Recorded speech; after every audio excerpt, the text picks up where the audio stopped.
ICC बाछिला champions trophy 2025 श्रेष्ठ एकादश। ଏହି ଦଳରେ 5 ଜଣ ଭାରତୀୟ ଖେଳାଳିଙ୍କୁ ମିଳିଲା ସୁଯୋଗ।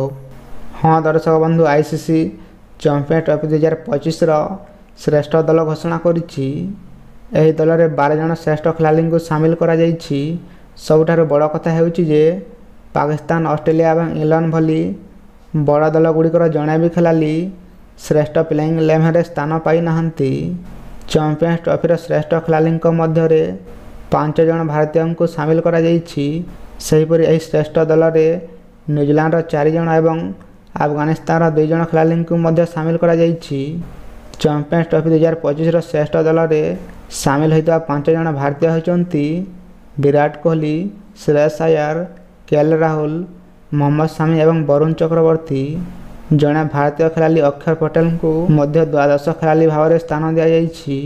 ଏହି ଟୁର୍ଣ୍ଣାମେଣ୍ଟରେ ବିରାଟ କୋହଲି 218 ରନ୍ କରିଥିଲେ ଏବଂ ଶ୍ରେୟସ ଆୟାର 243 ରନ୍ କରିଥିଲେ।